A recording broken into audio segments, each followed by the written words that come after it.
నమస్తే అమ్మా. నమస్తే మేడం. ఏంటి ప్రాబ్లం? ఇక్కడ హైదరాబాద్ నుంచి ఉంటాను మేడం. నేను ఇక్కడ ఉన్నాము. ఆయన అయితే సంబంధం చూసారు. నాది ఇంటర్ చదువుతున్నాను, ఫస్ట్ ఇయర్ లో చదువుతున్నట్టు సంబంధం వచ్చింది. ఎన్ని సంవత్సరాల క్రితం? 18 years లోనే. ఈ 1 year 1.5 అవుతుంది మ్యారేజ్ అయ్యి. నువ్వే నీ ఏజ్ ఎంత?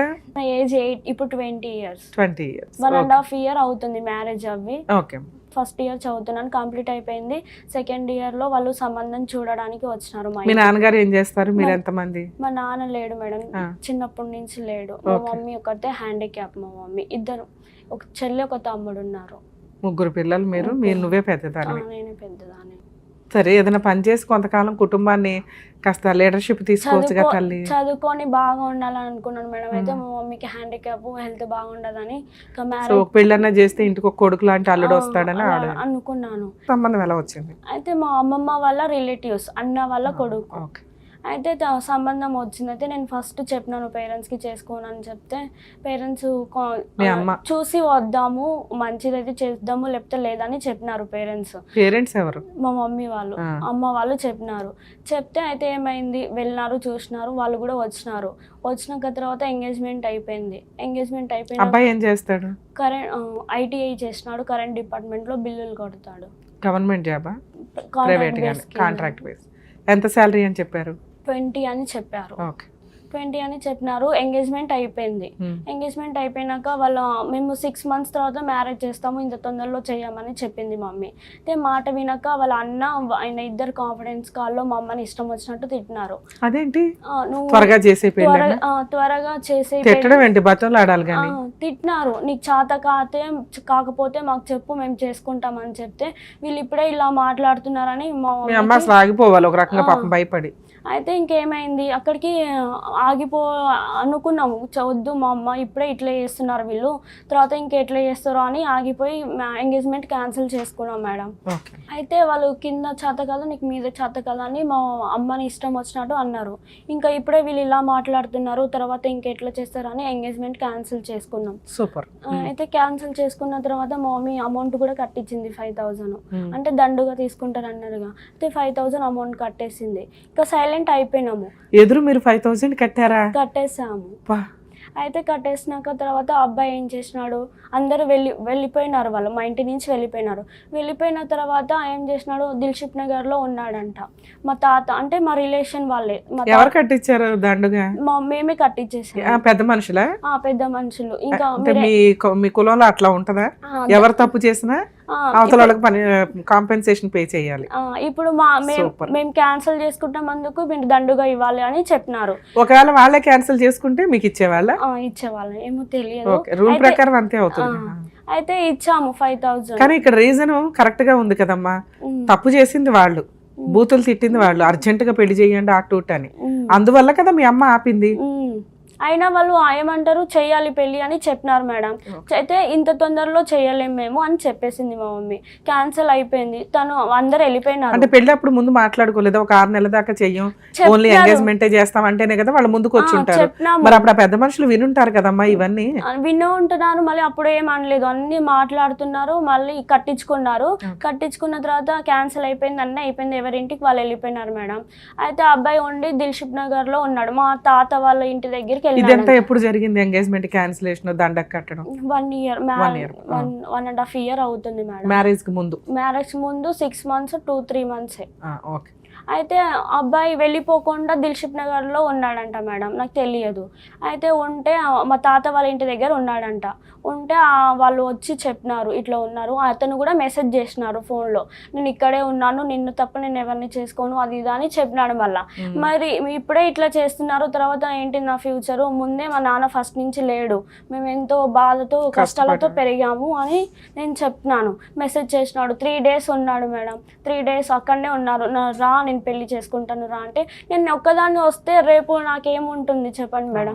నువ్వు ఒక్కదాన్ని వచ్చి పెళ్లి చేసుకొని వచ్చావు, మీరు ముందే ఇన్ని మాటలు అంటున్నారు, మళ్ళీ రేపు ఒక్కదానికి వచ్చి నువ్వు నన్ను పెళ్లి చేసుకున్నావు అది ఇదని నన్ను అంటారని నేను వెళ్ళలేదు మేడం. వెళ్ళకపోతే మా బాబాయ్తో ఆ తాతతో మాట్లాడినాడంట, అబ్బాయి వాళ్ళ ఇంటి దగ్గర ఉండి మాట్లాడినాడంట. అయితే సార్ నేను పెళ్లి చేసుకుంటాను, మంచిగా చూసుకుంటానని వాళ్ళ ఇంట్లోనే 3 days ఉన్నాడంట. అయితే మాట్లాడదామని అని చెప్పినారు. మాట్లాడదామని చెప్పి ఇంకా 1 తీసుకెళ్ళినారు. నేను, మా బాబాయ్, ఆ తాత, అబ్బాయి, నలుగురం వెళ్ళినాము. వెళ్ళాక అక్కడ మాట్లాడదామని మాట్లాడినాము. అయితే ఆ అబ్బాయి పెళ్లి చేసుకోవాలి అని చెప్పినాడు. వాళ్ళ పేరెంట్స్ అందరు మాట్లాడినారు. పెళ్లి చేసుకున్నాడు. అక్కడ పెళ్లి చేసుకున్న తర్వాత వాళ్ళ ఇంటికి తీసుకెళ్ళినారు. వాళ్ళ ఇంటికి అంటే మీరిద్దరే చేసుకున్నారా పెళ్లి? మా పేరెంట్స్ రాలే, వాళ్ళ పేరెంట్స్ అందరూ వచ్చినారు. వాళ్ళ బావ, వాళ్ళ చెల్లెలు, వాళ్ళ డాడీ, వాళ్ళ మమ్మీ, వాళ్ళ అన్న అందరు వాళ్ళ ఫ్యామిలీ వాళ్ళు వచ్చినారు. ఇంకా మా పేరెంట్స్ ఎవరు రాలేదు. మా బాబాయ్ నా తరపు నుంచి వాళ్ళిద్దరు తప్ప ఎవరు లేరు. అయితే పెళ్లి చేసుకున్నాను. ఎంగేజ్మెంట్ 10 మంది. బాబాయ్ వచ్చారా? మా బాబాయ్ వాళ్ళు కూడా వచ్చాడు. అయితే ఇంకా 10 మందిలో ఎంగేజ్మెంట్ చేసుకున్నాను. మళ్ళీ క్యాన్సిల్ చేసుకోవడం ఏంది ఇది అని ఇంకా నేను నా అంతటిగా నేనే వెళ్ళి అక్కడ పెళ్లి చేసుకున్నాను. నేను ఒక్కదాన్ని అయితే వెళ్ళలేదు, నా ఇంటి ఇద్దరు వచ్చారు. అయితే చేసుకున్న తర్వాత నీకేం పెట్టాడు పెళ్లిలో? నాంతాడు గాని గోల్డ్ ఏమైనా చేయించాడా? తను పూసలు గాని పుస్తకం తెచ్చాడు, అంతే, ఏం చేయించలేదు. అయితే ఇంకా మ్యారేజ్ అయిపోయిన తర్వాత వాళ్ళ ఇంటికి తీసుకెళ్ళినారు కర్నూలుకి. వనపర్తిలో మ్యారేజ్ అయింది, కర్నూలుకి తీసుకెళ్ళినారు. అక్కడ 1 వీక్ ఏం బాగున్నాము. 1 వీక్ తర్వాత మళ్ళీ నన్ను కొట్టినాడు. నువ్వు వెళ్ళిపో, మీ అమ్మతో మాట్లాడితే మాత్రం ఇంట్లో ఉండొద్దని నన్ను కొట్టినాడు బాగా. అయితే ఎందుకు కొడుతున్నావు, మా మమ్మీతో ఎందుకు మాట్లాడొద్దు అంటే, మీ మమ్మీ ఎంగేజ్మెంట్ క్యాన్సిల్ చేసేసింది కదా, నువ్వు ఇంకా అవసరం లేదు అది అని. ఇంకా ఈ మాట నువ్వు లేచిపోయి వెళ్ళిపోయేటప్పుడు అడగలేదా? రేపటి రోజున మా అమ్మని మేమే చూసుకోవాల్సి వస్తుంది, నేను మా అమ్మ హ్యాండిక్యాప్డ్, మరి నేను చూసుకోవాలి కదా, ఎంగేజ్మెంట్ క్యాన్సిల్ చేసింది అని నువ్వు తిట్టడం కొట్టడం చేయకూడదు చెప్పినాను మేడం. ఒప్పుకున్నాడు ఆ రోజు? అయితే ఫస్ట్ ఏమన్నాడు, మా అమ్మ లేకుండా నేను అసలు పెళ్ళే చేసుకోనని నేను చెప్పినాను. చెప్తే లేదు, మనం ఇక్కడ మ్యారేజ్ చేసుకొని అక్కడికి వెళ్ళి మళ్ళీ మనం వెళ్దాము, వెళ్ళి ఒప్పిద్దామని చెప్పినాడు. చెప్పిన తర్వాత మళ్ళీ 1 వీక్ తర్వాత నన్ను ఇంటికి తీసుకోపోనీయలేదు. అసలుకి మా ఇంటికి వెళ్తా అంటే కూడా వెళ్ళనీయలేదు. అప్పుడు దసరా ఫెస్టివల్కి మా మమ్మీ ఫోన్ చేసింది, రండి ఇంటికి అని చెప్పింది. అయితే వాళ్ళ నాన్న ఏం పెట్టినాడంటే, కట్నం ఇస్తేనే ఇంటికి పంపిస్తాను అని చెప్పినాడు. అయితే అంతకుముందు కట్నం మాట్లాడుకున్నారా? ఫస్ట్ మాట్లాడుకున్నారు. 2,40,50,000 60,000 మాట్లాడినారు. అయితే మాట్లాడితే ఇంకేం చేసిండు, కట్నం ఇస్తేనే మీ బిడ్డని మీ ఇంటికి పంపిస్తాం, లేకపోతే పంపించమని వాళ్ళ నాన్న మా అమ్మకు డైరెక్ట్గా చెప్పేసినాడు, డైరెక్ట్గా చెప్పినాడు. అయితే ఇంకా ఆలోచించి సరేలే. పెళ్ళైనాక వాళ్ళ ఇంటికి వెళ్ళి కాపురానికి వెళ్ళావా? అత్తమామలతోనే ఉన్నావా? అత్తమామలతో 3 months ఉన్నాను మేడం. 3 months నేను అక్కడే ఉన్నాను. 1 వీకే ఇద్దరం కలిసి ఉన్నాము. మా కొత్తగా పెళ్ళయింది కదా, ఇంకా నువ్వు ఇక్కడనే ఉండు, నేను డ్యూటీ చేసుకొని వస్తాను, అక్కడ రూమ్ లో వద్దు అని చెప్పాడు. 3 months అక్కడ ఉన్నాను. ఇంకా అత్తమామలకి పని చేసుకుంటూ అన్ని చేశాను, వంట అవన్నీ చేసేదాన్ని. చేశాను. Very good. ఎవరెవరు ఉండేవాళ్ళు ఇంట్లో? అత్త, మామ, మరిది ఉండేవాళ్ళు, 3 ఉండేవాళ్ళు. అయితే ఇంకా మా మమ్మీ వాళ్ళు ఏం చేసినారు, కట్నం డబ్బులు ఇంకా వచ్చినాక మేము మొత్తం అయితే ఇప్పుడు ఇయ్యలేము, సగం ఇస్తాము అని చెప్పింది మమ్మీ. 50,000 ఇచ్చినారు. 50,000 ఇచ్చింది. తర్వాత ఇస్తా ఆ డబ్బులు, ఇప్పుడు ఇవ్వలేను, నా దగ్గర ఉన్నాయి అంతే. 50,000 ఇచ్చినాక నిన్ను పంపించడం స్టార్ట్ చేశారా? తర్వాత చేశాడు. అయితే 50,000 ఇచ్చినాక తర్వాత వడిబియ్యం అప్పుడు పోయలేదు. 50,000 ఇచ్చి ఇంకా పండగ వచ్చి చేసుకొని వెళ్ళాను. వెళ్ళిన తర్వాత మళ్ళీ కొట్టడం హూ అంటే కొట్టడం. ఫోన్ ముట్టుకొనియాడు, అసలుకి ఫోన్ ముట్టుకొనియాడు.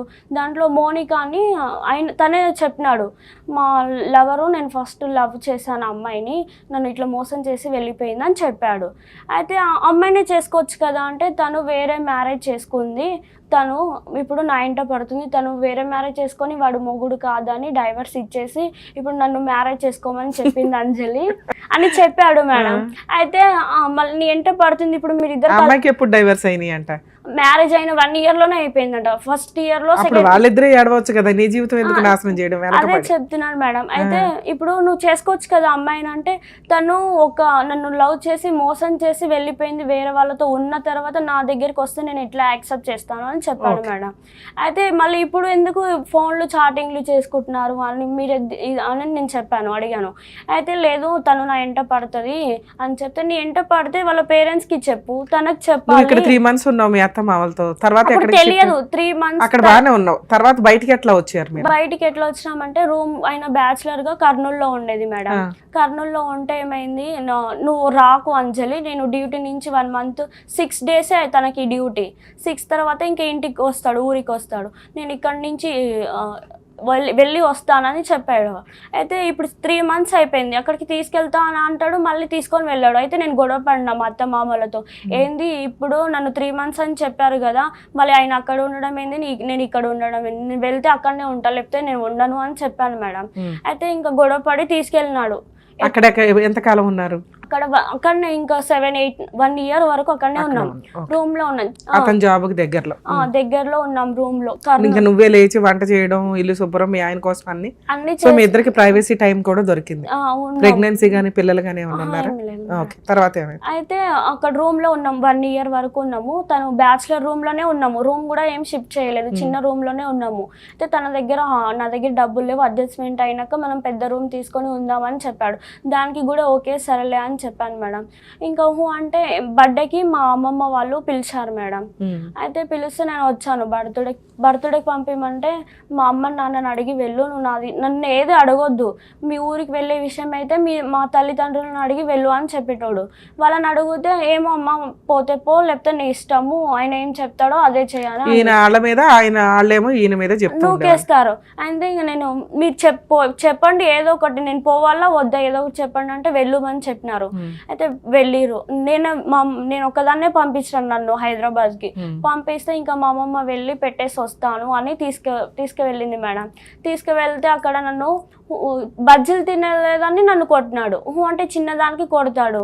ఎక్కడైనా తీసుకువెళ్ళాలంటే నీ మొహానికి నిన్ను తీసుకొని వెళ్ళాలా, అసలు నువ్వు నా ఇంట సెట్టే కావు అని చెప్తాడు మేడం. అంటే కొడతాడు. అంటే చిన్న విషయం, ఇప్పుడు నోరు మూసుకో, ఎందుకు అరుస్తున్నావు అంటే నువ్వు నన్ను నోరు మూసుకో అని చెప్తావా, అసలు నువ్వెంత, నీ బతికెంత నా ముందు, నువ్వు నన్ను నోరు మూసుకోవా అని అంటావా అంటున్నాడు మేడం. సరే నాన్న, ఇట్లా నసంతా నడుస్తుంది. మీరిద్దరు ఎప్పటిదాకా కలిసి ఉన్నారు? 3 months అవుతుంది మేడం నేను ఇక్కడికి వచ్చి. ఏం జరిగింది 3 months బ్యాక్? 3 months బ్యాక్ వాళ్ళ లవర్ అమ్మాయి రూమ్ దగ్గరికి వచ్చి తను నన్ను ఇట్లా ఊకే మెసేజ్ చేస్తున్నాడు, నువ్వు వెళ్ళిపోయినాక రూమ్ కి రామని చెప్తున్నాడు. రూమ్ కి ఈయన హెరాస్ చేస్తున్నాడని అమ్మాయి వచ్చి కంప్లైంట్ ఇచ్చింది నా దగ్గర. ఈయనేమో అమ్మాయి నన్ను హెరాస్ చేస్తున్నాను, నేను అసలు చేయని వదిలేసాను ఆవిడని ఈయన అంటున్నాడు. అమ్మాయి రూమ్ దగ్గరకు వచ్చి చెప్పింది మేడం, నేను 3 times వెళ్ళినాను తన దగ్గర, నన్ను రూమ్ కి కూడా పిలిచేవాడు, 9 o'clock కి వచ్చేదాన్ని నేనని అన్నది అమ్మాయి రూమ్ దగ్గరకు వచ్చి. అయితే ఉండేదాను ఒక ఇంట్లో, నేను ఉండేదాన్ని మా రూమ్, నేను ఇక్కడ ఫెస్టివల్స్ కి ఎప్పుడైనా వస్తాను వాళ్ళ ఊరికి కూడా పంపించేటోడు. ఊకే వెళ్ళు ఊర్లో ఉండు, మా మమ్మీకి చేసి పెట్టు, 1 week ఫీవర్ వస్తుంది అది వస్తుంది అని చిన్న విషయానికి నన్ను పంపించేసేటోడు అక్కడికి. ఆ టైంలో ఈ అమ్మాయిని పిలుచుకునేటోడు. అమ్మాయి ఆ విషయం నీకు చెప్పింది? చెప్పింది. అంటే తను నువ్వు అంటున్నావు కదా తను పిలుస్తున్నాడని, ఆయనకు నాకు మ్యారేజ్ అయిపోయిందని నీకు తెలియదా అని చెప్పాను మేడం. అయితే తెలుసు అని చెప్పింది. మళ్ళీ ఆ రోజు వచ్చి ఎందుకు అడగలేదు, ఈ రోజు వచ్చి నా జీవితం నాశనం అయిపోయిందని నన్ను అడుగుతున్నావు, నువ్వు వచ్చి నన్ను అడిగితే నేనేం చెప్తాను, ఎవరైనా పిలుస్తారు వాళ్ళ దగ్గరికి వెళ్ళిపోతావా నువ్వు అని నేను చెప్పాను మేడం. అయితే అమ్మాయి ఏమంటుంది, వీడు నన్ను రోజు ఫోన్లు చేస్తుండు, నేను వద్దు అని చెప్తే కూడా నా పోలీస్ స్టేషన్ లో కంప్లైంట్ ఇచ్చాను. ఇస్తే కాంప్రమైజ్ చేసేస్తున్నారు పోలీస్ వాళ్ళు. 3-4 times ఇచ్చాను నేను కంప్లైంట్ అని చెప్తే కూడా, అయితే కంప్లైంట్ ఇచ్చావు కదా మీ పేరెంట్స్ కి చెప్పి మళ్ళీ తను నీ ఎంట పడుతున్నాడు అని ఏదో ఒకటి చేయొచ్చు కదా, నా జీవితం ఎందుకు నాశనం చేయాలని అనుకుంటున్నావు అని చెప్పినాను నేను. అయితే కాదు ఇప్పుడు నువ్వు ఏమనుకుంటున్నావు అని నన్నే రిటర్న్ అడుగుతుంది. అంటే తనని నాకు తెలిసిపోతే మ్యాటరు ప్రాబ్లం క్లియర్ అయిపోతుందని వాళ్ళ అమ్మాయి వచ్చి చెప్పింది, అన్ని చెప్పింది. తను ఇట్లా మేమిద్దరం కలిసి ఉన్నాము, మేము 2 years సంసారం కూడా చేసినాము వేరే రూమ్ లో, నాకు ప్రెగ్నెన్సీ కూడా అయింది, అయితే తీయించేసినాడు అని చెప్పింది నా ముందు. తను నా ముందు ఫోన్ చేసి అడిగితే లేదు నేను చెప్పలేదని చెప్తుంది. మళ్ళీ ఇద్దరు గేమ్ ఆడుతున్నారు. అయితే ఇంకా అమ్మాయి మా బాబాయ్ వాళ్ళకి ఫోన్ చేశాను, అమ్మాయి ఇట్లా రూమ్ దగ్గరకు వచ్చింది, మళ్ళీ నా పరిస్థితి ఏంటిదని వాళ్ళ అమ్మ నాన్నకి ఫోన్ చేశాను. అయితే వాళ్ళ అన్న ఉండి ఏమన్నాడంటే, ఏంది మా బావ మరి అమ్మాయినే చేసుకోవచ్చు కదా, నన్ను ఎందుకు చేసుకోవాలి, నా జీవితం ఎందుకు నాశనం చేయాలి, వీడి ముఖం తెలియదు వీడు తెలియదు, నేను ఎక్కడనో చదువుకున్న అమ్మాయిని నన్ను చదివిస్తామని మళ్ళీ చదివించకుండా ఇవన్నీ ఏంది కథలు అంటే, లేదమ్మా నేను చెప్తాను, వాళ్ళ అమ్మాయితో నేను మాట్లాడతాను, మళ్ళీ ఇంకొకసారి ఇదే రిపీట్ అయితే నేనే వెళ్ళి పోలీస్ స్టేషన్లో కంప్లైంట్ ఇస్తాను అని చెప్పాడు. అది చెప్పిన 1 week ఆ అమ్మాయితో మళ్ళీ మెసేజ్ చేసినాడు, నా ఫోన్తోనే మెసేజ్ చేసినాడు అమ్మాయి. తెలిసి నువ్వు వచ్చేసావు, వచ్చి 3 months మేడం రాలేదు, అక్కడనే ఉన్నాను. ఇప్పుడు ఏదైనా కానీ విషయం అయితే మేజర్ ప్రాబ్లం నీకు అదే, అమ్మాయితో ఎక్స్ట్రా మ్యారిటల్ అఫైర్స్ ఉండడం, ఆవిడ రిపీటెడ్ గా మీ ఇంటికి రావడం, మీ ఇద్దరి మధ్య ఫిట్టింగ్ పెట్టడం. సో 3 months బ్యాక్ ఏం జరిగి నువ్వు యువతలకు వచ్చేసావు? 3 months అంటే అక్కడ నేను ఉన్నాను మేడం, మా రూమ్ నుంచి వేరే రూమ్ కి షిఫ్ట్ అయ్యాం మేము. షిఫ్ట్ అయితే అక్కడ వాళ్ళ పేరెంట్స్ వచ్చారు, రూమ్ కాల్ చేస్తున్నారని. వచ్చాక నేనేం అనలేదు మేడం, వాళ్ళ అత్తతో ఫోన్ మాట్లాడమని మా అత్తమ్మ ఇచ్చింది. అయితే చెప్పత్తమ్మ అంటే ఇప్పుడైనా బాగా ఉండు, నువ్వు వాడితో ఊకే గొడవ పడకు అని చెప్పింది. హా అన్న.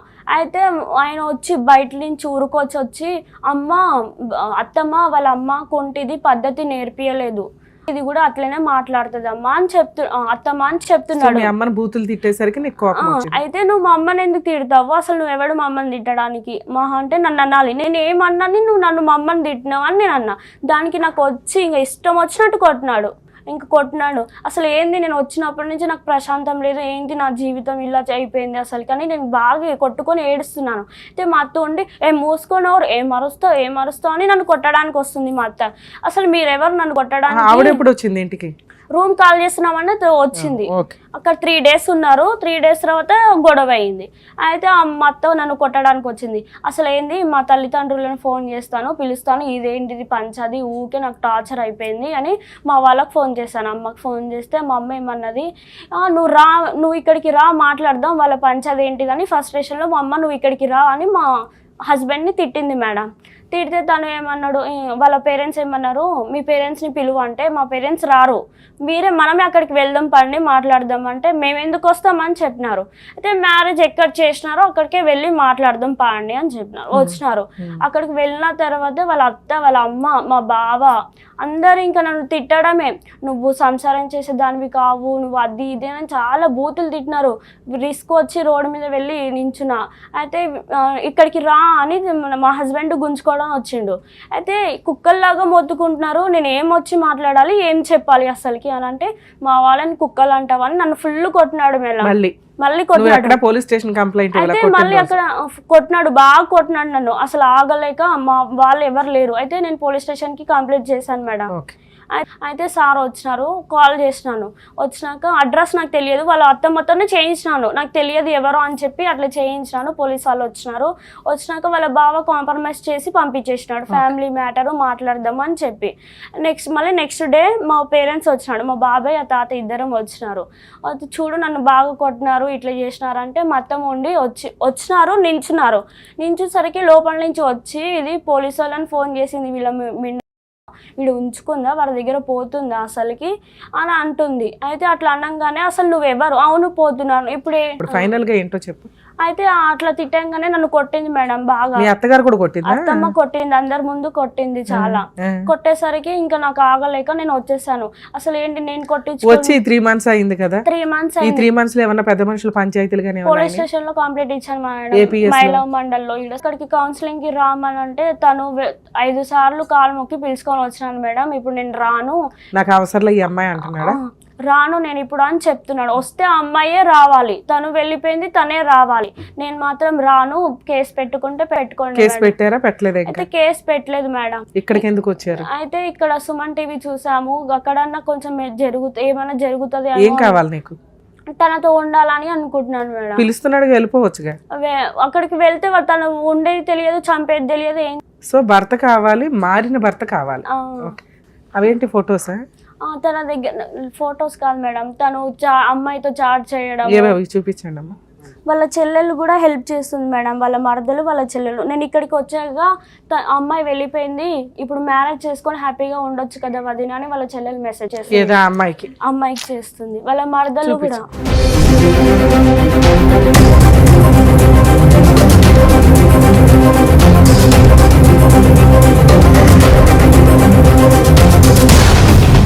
వెళ్ళిపోయింది కదా, ఇంకా మ్యారేజ్ చేసుకొని హ్యాపీగా ఉండొచ్చు కదా అని చెప్తుంది వాళ్ళ చెల్లెలు. ప్రూఫ్స్ ఉన్నా కూడా మళ్ళీ నేను రిటర్న్ అడుగుతుంటే నువ్వు దాచుకొని పూజ చేసుకో అని చెప్తున్నాడు. అబ్బాయి అయితే నిన్ను వదిలేయాలని ఫిక్స్ అయ్యారు. ఇదంతా బ్యాక్గ్రౌండ్ వర్క్ ఒక రకంగా. అతను అలాగే ఉంటాడు, ఎందుకంటే ఆ అమ్మాయి మరీ బొమ్మలాగా ఉంది, మేకప్ ఇంకొకటో మనకు తెలియదు, కానీ నువ్వు ఉన్న సైడ్ ఆ ట్రాక్ నడుస్తూనే ఉంటుంది. ఓకే, దానివల్ల నీకు ఇంకా కొంచెం హెరాస్మెంట్ పెరగొచ్చేమో, ఎందుకంటే నీ మనసు ఆగదు లెక్కలు అడగడం తప్ప. ఎన్నింటికి వెళ్తున్నావు, ఎన్నింటికి వస్తున్నావు, రూపాయి ఏమైంది, ₹1 ఏమైంది అని అడుగుతావు ఖచ్చితంగా ఫ్యూచర్లో సీనియారిటీ వచ్చే కొద్దీ. ఇంకా ప్రెగ్నెన్సీ కానీ పిల్లలు కానీ లేరు కాబట్టి ఒక రకంగా నువ్వు డెసిషన్ తీసుకోవడానికి ఒక అవకాశం అయితే ఉంది, ఈ వ్యక్తితో కంటిన్యూ అవుతామా లేదా అనేది. వాళ్ళు నీ దగ్గరకు వచ్చి నాకు భార్య కావాలండి అంటే మనం పిలిపించి కౌన్సిలింగ్ ఇచ్చి ఆ అమ్మాయి కండిషన్స్ ఇవి, నువ్వు ఆ అమ్మాయితో మాట్లాడినని రాసివ్వు పలానా అమ్మాయితో. అలాగే నీ సిస్టర్ మాట్లాడింది, ఆ అమ్మాయి కూడా వచ్చి సారీ చెప్పాలి. మీ అమ్మగారు కొట్టింది, నువ్వు కొట్టావు. సో ఇంతమంది పాత్ర ఉంది. నీదేమి ఒక్కళ్ళతో హెరాస్మెంట్ కాదు, నలుగురు నాలుగు వైపుల నుంచి నిన్నైతే ఒక రకంగా అటాక్ చేస్తున్నారు, మెంటల్గా కానీ ఫిజికల్గా కానీ సీన్లు క్రియేట్ చేసి. సో ఇలాంటి కేసులో నువ్వు పోలీస్ స్టేషన్ దాకా కూడా వెళ్ళిపోయావు, అక్కడ 2-3 కౌన్సిలింగ్స్ అయినాయి. మారటానికి ఆయన కొంచెం కూడా రెడీగా లేడు. అంటే ఈ అమ్మాయి నాతో విడిపోవాలి, నేను కోర్టుల చుట్టూన్నా తిరుగుతా, ఇక్కడ జరగాల్సింది సీక్రెట్గా జరిగిద్ది, నువ్వు ఇంట్లో ఉన్నా జరగాల్సింది సీక్రెట్గా జరిగిద్ది, నువ్వు కోర్టులో కేసులు వేసినా జరగాల్సింది జరిగిద్ది, అదైతే కామన్. నువ్వు కోర్టులో కేసులు వేసుకొని ఇలాంటి చెత్త వ్యక్తి నాకు అవసరం లేదు అనుకుంటావా, లేదా సర్దుకుపోతావా? ఈ 2 ఆప్షన్సే నీకున్నాయి. సర్దుకుపోయే ఉద్దేశం ఉంటే మీ అత్తగారు మళ్ళీ కొడుతుంది, నీ హస్బెండ్ కొడతానే ఉంటాడు, రెగ్యులర్గా ఫోన్లు ట్రాన్సాక్షన్లు నడుస్తే. అదృష్టం ఏంటంటే ఆడబడుచు కూడా అమ్మాయి వైపే ఉంది, ఆ అమ్మాయి అదృష్టం. సో వీళ్ళంతా ఒక గ్రూప్, ఇది కంటిన్యూ అవుతూనే ఉంటుంది మీకు ఎప్పటికైనా. ఇటువంటి వ్యక్తితో కలిసి ఉండడం కంటే, అంటే నీకోసం ఒక స్టెప్ ఆయన దిగల, భార్య కావాలని కానీ అది దిగట్లా. సో నువ్వే సర్దుకోవాలి అంటే ఇంత విషయం బయటపడిపోయిన తర్వాత నీకు ఎలా అనిపిస్తుంది? అసలు ముఖం మీదే ఫోన్ మాట్లాడుతూ ఉంటాడు. అవును, ఎందుకంటే ఇంకా నన్నేమీ చెయ్యదు అనే ఒక ఫీలింగ్ అయితే అతనికి వచ్చేస్తుంది. ఇతన్ని మార్చడం అంటే అతను ఒక స్టెప్ కిందకి దిగితే నిన్ను ఒక 10 స్టెప్స్ కిందకి దిగమని బతులాడతాం మేము. పోనీలేనా సర్దుకో, మేము ఉన్నాం హామీ, ఇక నుంచి ఆ అమ్మాయితో తిరగడు ఇట్లా అట్లా అని. అతను ఒక స్టెప్ కూడా కిందకే దిగల. డోర్ ఓపెన్ చేశాను, ముళ్ళకంచి చేశాను, వచ్చి ఉంటే ఉండమనండి. ముళ్ళకంచిలో కాపురం చేయలేం కదండి, కనీసం ఆయన ముళ్ళకంచి తీసేస్తే మనమే డోర్ తీసుకుని లోపలికి వెళ్ళొచ్చు.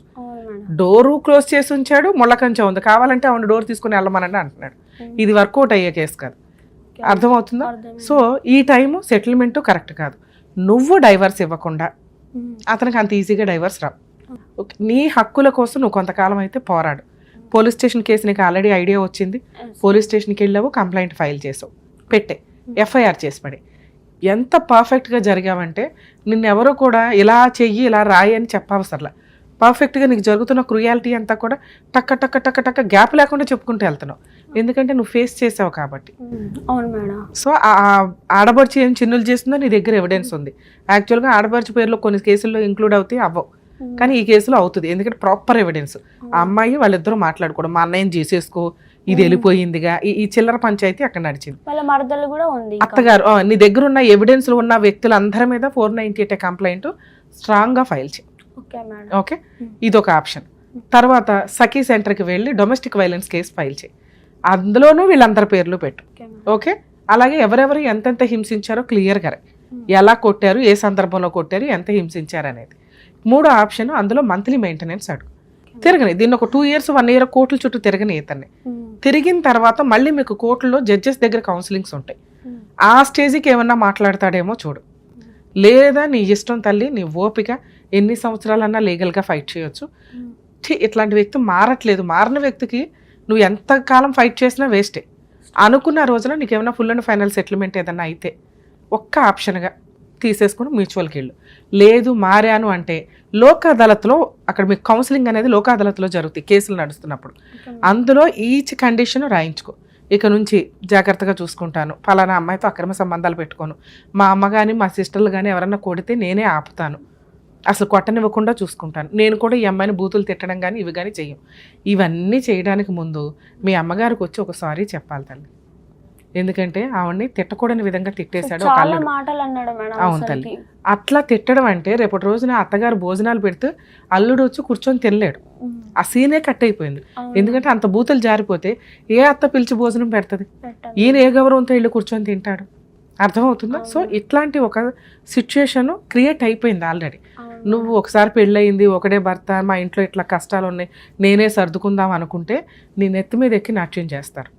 అతను ఒక్క స్టెప్ దిగితే నువ్వు 10 steps దిగుదు, కానీ ఆ ఒక్క స్టెప్ దిగిన వ్యక్తి కోసం నువ్వు వెళ్ళటం అనేది నీ గొయ్య నువ్వు తీసుకోవడంతో సమానం. లీగల్గా ఫైట్ చేయతల్లి, మా వరకు మేమేమైనా సపోర్ట్ చేయాలన్నా చేస్తాం. ఓకేనా? ఆల్ ది బెస్ట్, జాగ్రత్త. చూసారు కదండి, పెళ్ళైనంతసేపు పట్టలేదు విడిపోవడం అనేది. ఈ రోజున ఎంత దారుణంగా ఉన్నాయంటే మనం రిపీటెడ్గా ఎపిసోడ్స్ చూస్తుంటే ఎక్స్ట్రా మ్యారిటల్ అఫైర్స్ అనేది చాలా దరిద్రంగా ఉన్నాయి. మ్యారేజ్ అయ్యి భర్తను వదిలేసిన ఒక ఆవిడ ఆల్రెడీ పాత లవర్ని పట్టుకోవడం, లేదా ఎప్పుడో ఓల్డ్ స్టూడెంట్స్ మీటింగులు అనేది ఈ మధ్య చాలా ఎక్కువ సార్లు చూస్తున్నాం. పాత ఫ్రెండ్స్ అందరూ అప్పుడు లవ్ చేసుకున్నారో లేదో తెలియదు కానీ కొత్త వ్యక్తులతోటి ఎక్స్ట్రా మ్యారిటల్ అఫైర్స్ కానీ ఈ అక్రమ సంబంధాలు పెట్టుకోవడానికి, పాత స్కూల్ ఫ్రెండ్షిప్లో లేదా పాత కాలేజీ వాళ్ళ గ్రూప్ మీటింగులు పెట్టినప్పుడు అలా కొంతమంది పరిచయం అవటం, ఈ పక్కింట్లోనో ఎదురింట్లోనో జాబులోనో ఎక్కడో అక్కడ సొంత భార్యే బయట వ్యక్తులతోటి అక్రమ సంబంధాలు పెట్టుకోవడం అనేది మీ జీవితాలు మీరు సర్వనాశనం చేసుకోవడం కింద లెక్క. ప్రతి ఎపిసోడ్లో అక్రమ సంబంధాలు పెట్టుకోకండి అని మేము రిక్వెస్ట్ చేయడం కాదు, మీలో ఆ రియలైజేషన్ రావాలి. జీవితాలే సర్వనాశనం అయిపోతున్నాయి. ఈ రోజున కష్టపడి ఒక తల్లి కూతురు పెళ్లి చేయడానికి ముందుకు వస్తే కట్నం లేకపోతే పెళ్లి చేయడానికి కొంత టైం కావాలంటే అర్జెంటుగా పెళ్లి కావాలి అని చెప్పి వాళ్ళ క్యాస్ట్లో జరిగిన పంచాయతీ ఇంకా బాగుంది. ఎవరు తప్పు చేసినా ఎవరు డ్రాప్ అయినా వాళ్ళకి కాంపెన్సేషన్ పే చేయడం అనేది కామన్గా ఉంది. మనం చూస్తే లేడీస్కి ఎక్కడైనా కానీ వాళ్ళే తప్పు చేసి వాళ్ళే పెళ్లిపీటల మీద చెల్లిపోయినా కూడా మనమే ఎదురు కాంపెన్సేషన్ పే చేస్తుంటాం అబ్బాయి తరపు వాళ్ళు. కానీ ఈ కేసులో అమ్మాయి వాళ్ళు డ్రాప్ అయ్యారు, వాళ్ళ క్యారెక్టర్ తెలిసే అని ఆ డ్రాప్ అయినందుకు పరువు నష్టం కింద వాళ్ళొక 5,000 పేమెంట్ చేశారు. పోనీ అబ్బాయి వదిలేశాడా? వదల్లా. మళ్ళీ ఓ 3 months ఆ అమ్మాయి చుట్టే తిరిగి ఆ అమ్మాయిని ఒప్పించుకొని తీసుకెళ్ళిపోయి మరీ పెళ్లి చేసుకున్నవాడు ఏమైనా బాగా చూసుకున్నాడా? అంత కూడా చూసుకోవాలా. ఉన్నంతలో ఆ పిల్లని ఎట్లా హింసించాలో ఇదేంటో విడ్డూరు. ఈ రోజుల్లో మేము ఇంకా చెప్తూ ఉంటాం, అబ్బాయి వాళ్ళ తరపు నుంచి హెరాస్మెంట్లు తగ్గినాయండి, ఆ అబ్బాయి వాళ్ళు కొట్టడము, అత్తగారు కొట్టడం తిట్టడం లేవని. మరి ఈ కేసులో విత్ ఎవిడెన్స్ తోటి ఆ అమ్మాయి చూపిస్తుంది. సో ఇంత సర్వనాశనాలు చేసుకునే ఉద్దేశం ఉంటే 2 years 1 year marital relations 5 years కోట్ల చుట్టూ తిరగాల్సి వస్తుంది. కాబట్టి జీవితం మెయిన్ ఏజ్ ఏదైతే ఉందో ఈ టెన్షన్స్తో నడవకుండా ఉండాలంటే మ్యారేజే చేసుకోకుండా ఆగండి. ఒకవేళ చేసుకునే ఉద్దేశం ఉంటే ఈ లైఫ్ స్టైల్ ఇలాగే ఉంటుంది, ఒకటే భార్య ఒకటే భర్త అనుకునే మీరు పెళ్ళికి ముందుకెళ్ళండి. ఇక ఈ పెళ్లిలో ఫైనాన్షియల్ ప్రాబ్లమ్స్ ఉంటాయి, ఉన్నంతలో సర్దుకోవడం మేజర్ ఇంపార్టెంట్. మిమ్మల్ని నమ్ముకొని ఒక పార్ట్నర్ మీ దగ్గరకు వచ్చినప్పుడు భర్తని అంత ప్రేమగా చూసుకుంటే భార్యని అంతకంటే ఎక్కువ ప్రేమగా చూసుకుంటారు. ఇవన్నీ కామన్గా స్టెప్ బై స్టెప్ ముందుకెళ్ళే ఇన్సిడెంట్లు. వీటిల్లో మధ్యలో అక్రమ సంబంధాలు అనేవి ప్రతి ఒక్క మ్యారిటల్ రిలేషన్ని హిట్ చేసి వెళ్తున్నాయి. సో కొంచెం జాగ్రత్త పడండి పెళ్ళిళ్ళు చేసుకునేవాళ్ళు. ఎవరన్నా అమ్మాయి మీ వైపు చూస్తుంటే అరే నా కాపురం నాశనం అవుతుందిరా బాబు అని, ఎవరన్నా అబ్బాయి మీ వైపు చూస్తుంటే లేడీస్కి ఉండే మేజర్ ప్రాబ్లమ్స్, వాళ్ళు భర్త దగ్గర వాళ్ళకి ఆ సపోర్ట్ దొరకదు, పక్కనోడు ఎవడో హెల్ప్ చేస్తూ ఉంటాడు. ఆ ఓదార్పుకో ఆ ఓరటకో వీళ్ళు ఆటోమేటిక్గా అట్లు అట్రాక్ట్ అవ్వడం అనేది జరుగుతూ ఉంటుంది. వీళ్ళు సొంత భార్యని తిన్నగా ఏడవలేరు కానీ వేరే అమ్మాయిలకు ఉద్ధరిస్తూ ఉంటారు. ఇక్కడ ఈ కేసులో ఈయన చేసిన పని అది. సొంత భార్య ఇష్టపడి వెళ్ళి పెళ్లి చేసుకొని గట్టిగా 1 year అయ్యేసరికి ఎక్స్ట్రా మ్యారిటల్ అఫైర్స్ తోటి తిరుగుతున్న వ్యక్తులు జీవితాలు సర్వనాశనం అయిపోతున్నాయి. ప్లీజ్ దయచేసి ఎక్స్ట్రా మ్యారిటల్ అఫైర్స్కి ఎంత దూరంగా ఉంటే మీకు అంత మంచిది, సమాజానికి అంత మంచిది. భారతదేశానికి ఉండే రెస్పెక్టే కుటుంబ వ్యవస్థని నిలబెట్టిన వాళ్ళం అవుతాం.